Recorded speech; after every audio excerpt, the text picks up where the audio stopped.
कक्षा 10वीं का असाइनमेंट आ चुका है, तो हम अब असाइनमेंट के प्रश्नों को हल कर लेते हैं। असाइनमेंट के जो प्रश्न हैं उसमें टोटल 6 प्रश्न रहेंगे। इन 6 प्रश्नों में पहला, दूसरा, तीसरा और चौथा 4 तक के प्रश्न जो है वो 3-3 नंबर का रहेगा और 5वां और 6वां जो प्रश्न है वो 4-4 नंबर का रहेगा। तो चलो देखते हैं पहला प्रश्न को। पहला प्रश्न क्या है? शेषफल प्रमेय से px बराबर 4x³ plus 3x² plus 2x minus 9 को x माइनस 2 से भाग देने पर शेषफल ज्ञात कीजिए। हमें ज्ञात क्या करना है? शेषफल ज्ञात करना है। तो चलो इसको भाग देते हैं। प्रश्न क्या है?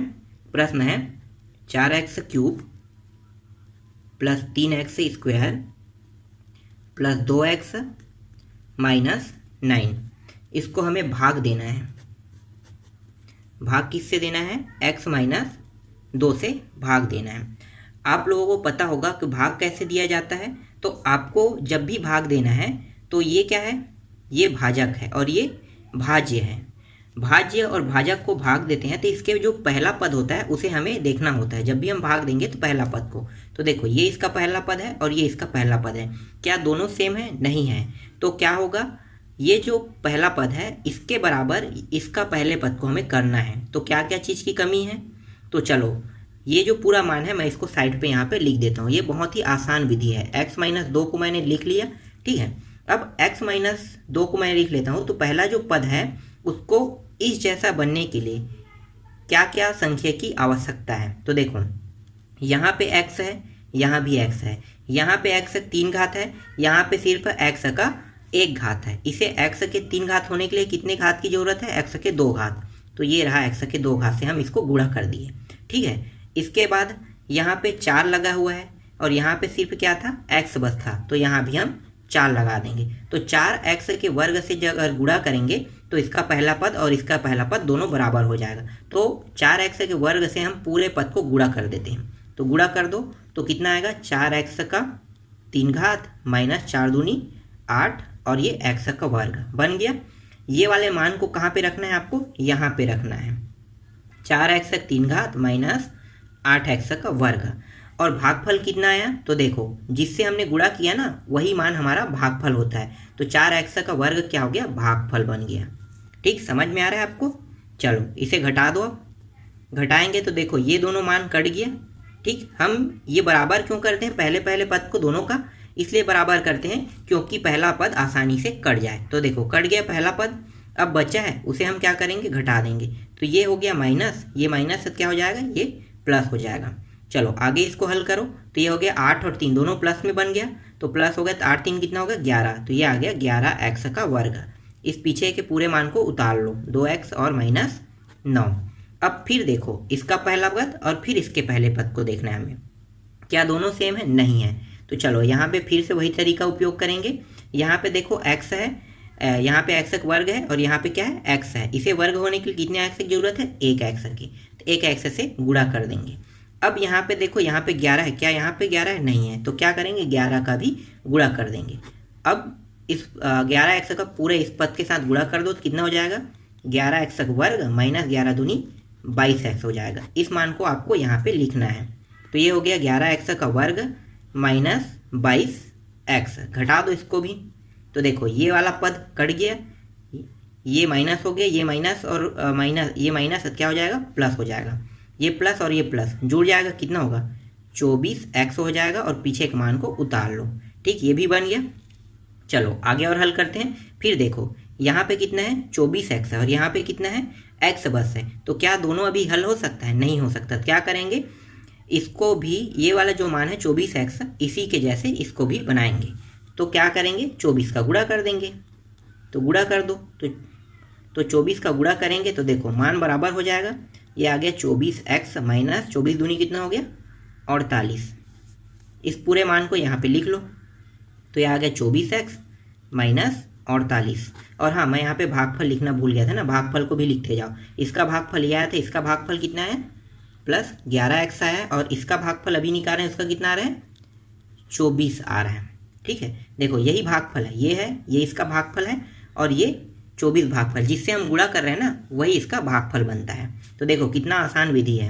घटा दो इसको भी, घटाएंगे चिन्ह क्या हो जाएगा, परिवर्तन हो जाएगा। ये प्लस में था माइनस, और माइनस क्या होगा, प्लस हो गया, ये दोनों कट गए। यहाँ पे कितना बचेगा, 48 में 9 को घटाओगे तो यहाँ पे बचेगा 39। ठीक है, यहाँ पे आ गया 39। तो शेषफल कितना प्राप्त हुआ, शेषफल प्राप्त हुआ 39। ठीक, अब यहाँ पे लिखो नीचे में, अतः 4x cube plus 3x square plus 2x minus 9 का भागफल बराबर 4x का वर्ग प्लस 11x प्लस 24 भागफल प्राप्त हुआ, तथा शेषफल कितना है, शेषफल यहाँ पे लिख लेना, शेषफल बराबर 39 है। ठीक, समझ में आ गया। मैंने इसे बहुत ही आसानी से हल किया है और आपको पूरा विधि बता दिया है कि कैसे इसे हल किया जाता है। चलो आगे बढ़ते हैं अगले प्रश्न की ओर। दूसरा प्रश्न है, k के किस मान के लिए समीकरण निकाय kx प्लस 2y बराबर 5 और 3x प्लस y बराबर 1 का अद्वितीय हल है। तो इसमें क्या बताना है, हमें अद्वितीय हल बताना है। ठीक है, अद्वितीय हल का मतलब क्या होता है, मैं थोड़ा सा आपको समझा देता हूँ। अद्वितीय हल का मतलब होता है a1 अपान a2 बराबर नहीं है b1 अपान b2 के, ये होता है अद्वितीय हल। तो यही चीज़ हमें इसमें बताना है। तो समीकरण निकाय क्या है, पहला जो समीकरण है वो है kx प्लस 2y बराबर 5। ठीक, और दूसरा समीकरण क्या है, 3x प्लस y बराबर 1, ये है दूसरा समीकरण। अब पहले समीकरण की हम तुलना किससे करेंगे, a1 से। तो a1 a2 a1 b1 और c1। तो a1 से क्या निकल जाएगा, a1 से देखो x है तो a1 से k निकल जाएगा, a2 से क्या निकल जाएगा, a2 से 2 निकल जाएगा, और सॉरी b1 है ना, ये b1 है, a1 से k, b1 से 2 और c1 से 5 निकल जाएगा। इसी तरह से दूसरे समीकरण से a2 b2 और c2 निकल जाएगा। तो a2 का मान यहाँ पे 3 आ गया, b2 का मान 1 आ गया और c2 का मान भी यहाँ पे 1 आ गया। अब हमें सीधे क्या करना है, हमें मतलब निकालना है अद्वितीय हल। तो अद्वितीय हल का सूत्र क्या होता है, अद्वितीय हल का सूत्र होता है, यहाँ पे आप लिखो, चूंकि समीकरण निकाय, अद्वितीय हल बोला है ना, इसलिए समीकरण निकाय का अद्वितीय हल है। अद्वितीय हल का सूत्र है a1 अपान a2 बराबर नहीं है b1 अपान b2 के। अब इनके मानों को रख लो। तो a1 का मान कितना है, a1 का मान यहाँ पे k है, a2 का मान कितना है, 3 है, बराबर नहीं है, b1 का मान कितना है, 2 है, और b2 का मान कितना है, 1 है। ये जो मान है इसको इस साइड ले आते हैं, त्रिज्या गुणा के रूप में कहाँ पे चला जाएगा, यहाँ पे चला जाएगा। तो यहाँ पे फिर बचेगा k बराबर नहीं है, 3 यहाँ पे आ गया, 3 दूनी कितना हो गया, 6 अपान 1। तो यहाँ पे आ गया 6 अपान 1 आ गया k का मान। और ये क्या है, k का जो मान है वो अद्वितीय हल है। ठीक है, मतलब k का मान जो है वो अद्वितीय हल है, मतलब a1 a2 b1 b2 बराबर नहीं है, ये है। ठीक, समझ में आ गया। तो यहाँ पे आप नीचे में आप लिखो, अतः k के 6 अपान 1 मान अतिरिक्त, यहाँ पे आप लिख लो, सभी मानों के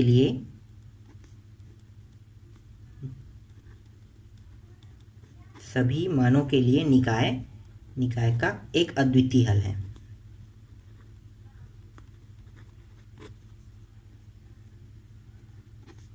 हल है।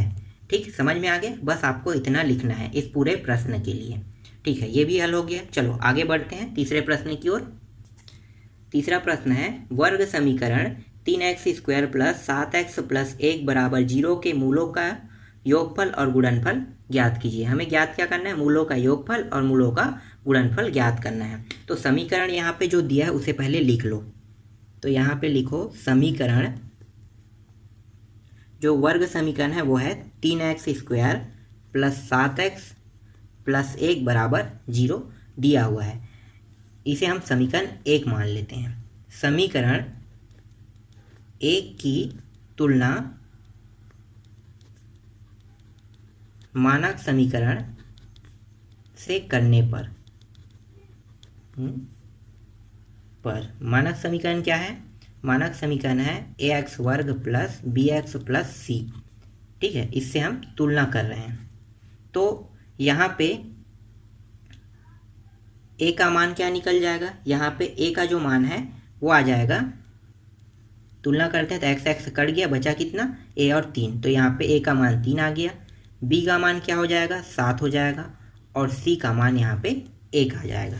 तो a b c का मान निकल गया। अब हम क्या करेंगे? मूलों का योगफल और मूलों का गुणनफल का सूत्र लगाएंगे। तो यहाँ पे लगा लो। तो यहाँ पे लिखो मूलों का योगफल का सूत्र क्या होता है? माइनस b अपान a होता है। माइनस b, तो माइनस b, तो b का मान कितना है? 7 है, और सूत्र में माइनस लगा है, और a का मान कितना है? 3। तो ये आ गया पहला आंसर। मूलों का योगफल कितना आ गया? -7/3 आ गया। दूसरा अब निकाल लेते हैं मूलों का गुणनफल। मूलों का गुणनफल के लिए सूत्र जो है वो है c अपान a है। c का मान कितना है?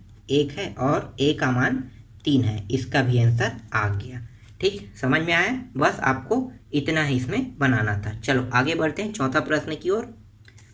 चौथा प्रश्न है वर्ग समीकरण 2x² प्लस 5x प्लस 5 बराबर 0 का विभेदक ज्ञात कीजिए। इसमें हमें ज्ञात क्या करना है? विभेदक। तो विभेदक ज्ञात करने के लिए सूत्र कौन सा लगाते हैं? d बराबर b² माइनस 4ac। इस सूत्र का हम उपयोग करेंगे। ठीक, समझ में आ रहा है? चलो इसे भी अब आगे हल करते हैं। तो यहाँ पे जो समीकरण दिया है वो है 2x² प्लस 5x प्लस 5 बराबर 0। ये समीकरण है। इसकी तुलना हम किससे करेंगे? मानक समीकरण से। तो यहाँ पे लिखो समीकरण 1 की तुलना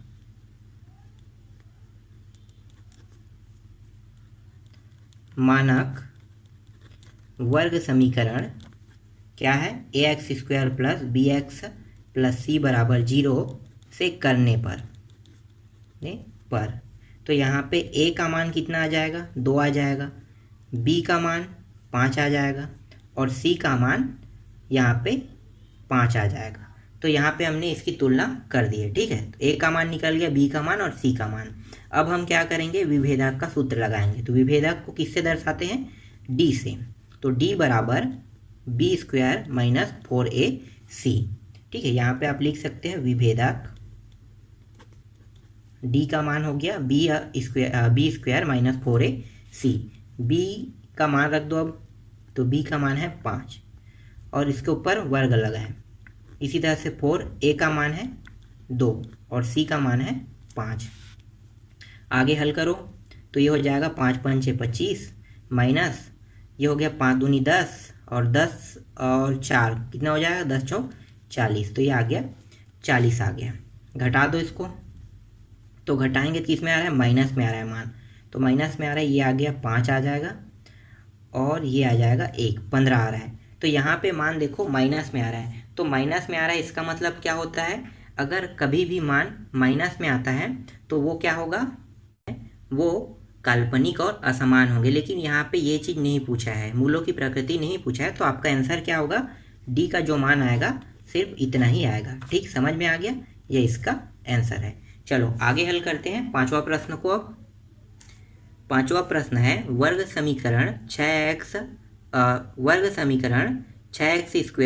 प्लस x माइनस 2 बराबर 0 को सूत्र विधि से हल कीजिए। इस बार हमें इस प्रश्न को सूत्र विधि से हल करना है। तो सूत्र विधि क्या होता है पहले आप जान लो।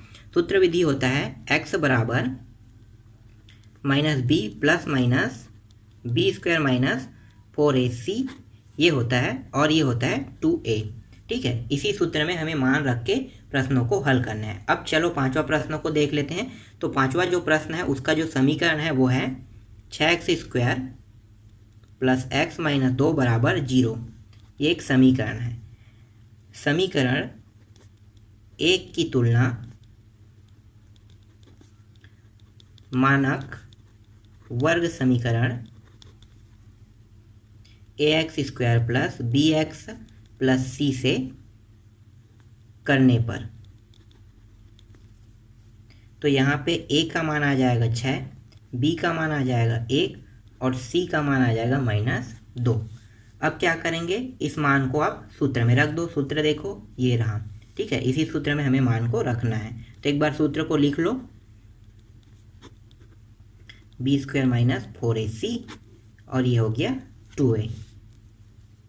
तो -b, तो ये रहा -b का मान कितना है, 1 है, प्लस माइनस यहाँ भी b का मान कितना है, 1 है, तो 1 का वर्ग -4, a का मान कितना है 6 और c का मान कितना है -2 है। नीचे में 2, a का मान कितना है 6 है।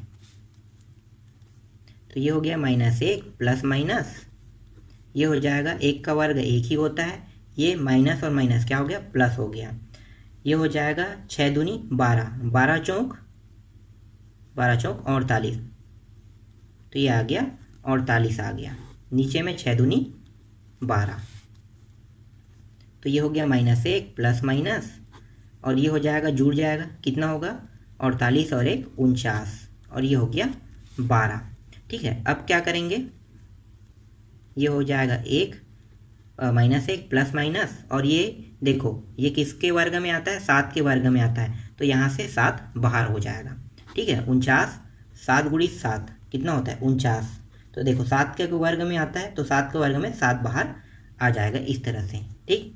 और नीचे में कितना है 12। अब क्या करेंगे, अब यहाँ पे देखो बीच में एक प्लस एक माइनस, एक बार प्लस चिन्ह लेके हल करेंगे और एक बार माइनस चिन्ह। तो पहले प्लस चिन्ह ले लो, प्लस चिन्ह लेने पर तो ये हो गया -1, प्लस चिन्ह लेंगे सिर्फ प्लस रहेगा और 7 और ये हो जाएगा 12। आगे हल करेंगे तो ये घट जाएगा, कितना होगा 6 और ये नीचे में 12, ये कट रहा है, 6 कम 6 दूनी 1/2, तो इसका मान आ गया प्लस चिन्ह लेने पर 1/2 आ गया x का मान, ठीक है। दूसरा मान निकाल लेते हैं ऋण चिन्ह लेने पर, तो ये हो गया -1, ये भी माइनस हो जाएगा और ये हो जाएगा 12। ये दोनों माइनस माइनस से जुड़ जाएगा, कितना होगा -8 और ये हो गया 12। ये 4 के पहाड़े में कर सकता है, तो ये हो गया 4 दूनी और 4 तिया, तो ये आ गया -2/3। तो एक मान यहाँ पे निकला, x का जो मान आया है वो 1/2 आया और दूसरा मान आ गया x का मान -2/3 आ गया। यही हमें ज्ञात करना था, ठीक। समझ में आ गया, सूत्र विधि से हमें x के दोनों मान निकालने थे, तो इस तरह से इसका आंसर निकल गया। चलो अब हल करते हैं लास्ट प्रश्न को। अंतिम प्रश्न है, समीकरण को हल कीजिए विलोपन विधि से। हमें हल करना है विलोपन विधि से। तो समीकरण क्या क्या दिया हुआ है, यहाँ पे दिया है 4x - 5y बराबर 20 दिया हुआ है और दूसरा जो मान दिया है वो 3x + 5y बराबर 15 दिया है। ये पहला समीकरण, ये दूसरा समीकरण। अब यहाँ पे जब भी हम किसी भी प्रश्न को विलोपन विधि से हल करते हैं तो हमें या तो x चर को बराबर देखना है या फिर y चर को। तो दोनों में से अगर कोई एक मान बराबर निकल जाएगा तो हम इसे आसानी से हल कर सकते हैं। तो पहले हम x चर को देख लेते हैं। यहाँ पे 3x दिया है, यहाँ पे 4x दिया है, क्या दोनों मान बराबर है? नहीं, तो अभी हम इसे हल नहीं कर सकते, ठीक है। आगे बढ़ते हैं, अब y के मान को देख लेते हैं। देखो यहाँ पे 5y है, यहाँ भी 5y है, दोनों के चर मतलब दोनों जो मान है वो बराबर है। मतलब क्या है कि हम y के मान को लेकर हल कर सकते हैं। तो आप यहाँ पे क्या करोगे, जोड़ोगे कि घटाओगे? देखो यहाँ पे एक पहले से ही माइनस में एक प्लस में है, तो हम आसानी से इसे जोड़ सकते हैं। तो यहाँ पे लिखो समीकरण 1 को समीकरण 2 में जोड़ने पर, ठीक है, जोड़ने पर। जोड़ क्यों रहे? क्योंकि यहाँ पे पहले से ही प्लस माइनस दिया हुआ है, इसीलिए हम जोड़ेंगे तो आसानी से ये कट जाएगा, तो हमें आसानी से x के मान मिल जाएगा, ठीक है। जोड़ देते हैं तो ये हो जाएगा 4x, एक बार और लिख लो 5y, 3x + 5y बराबर 20 और ये 15। जोड़ेंगे तो ये दोनों मान कट गया, ये हो जाएगा 4 और 3 कितना हो गया, 7x हो जाएगा। इन दोनों को जोड़ दो, 5 और 3 35 आ गया। यहाँ पे x का मान 35/7 हो जाएगा और x बराबर 7 एकम 7 पंचे 35, तो x का मान यहाँ पे प्राप्त हो गया 5 प्राप्त हो गया। अब हमें सिर्फ y के मान को निकालना है। तो y के मान कैसे निकालोगे? x के मान को समीकरण 1 में रखने पर। समीकरण 1 क्या है देख लो, 4x माइनस 5y बराबर 20। आप चाहे x के मान को समीकरण 1 में रखो चाहे समीकरण 2 में रखो, y का मान तो आ जाएगा। ठीक है, तो हम इस समीकरण 1 में इसे रख रहे हैं, 4x माइनस 5y बराबर 20, ये समीकरण 1 है। तो ये हो गया 4x का मान कितना है 5 माइनस 5y बराबर 20, ये हो जाएगा 4 पंचे 20 हो गया, माइनस 5y बराबर 20। इस 20 को उस पार ले जाओ तो यहाँ पे बचेगा क्या, 5y बचेगा, और ये हो गया 20, इस साइड आके क्या हो जाएगा, प्लस से माइनस हो जाएगा, तो ये हो गया माइनस 20 हो गया। ये दोनों कट के 0 हो गया, यहाँ पे बचा माइनस 5y, यहाँ पे y बराबर, ये माइनस 5 को इस साइड लेते हैं, 0/-5, तो ये क्या हो जाएगा, y बराबर 0 प्राप्त होगा। तो x का मान प्राप्त हुआ 5 और y का मान यहाँ पे 0 प्राप्त हो रहा है। ठीक, तो यही इसका आंसर है, विलोपन विधि में हमें हल करना था। ठीक, पूरा प्रश्न यहाँ पे मैंने कंप्लीट कर दिया, तो असाइनमेंट का सभी प्रश्न यहाँ पे पूरा का पूरा कंप्लीट है। चलो।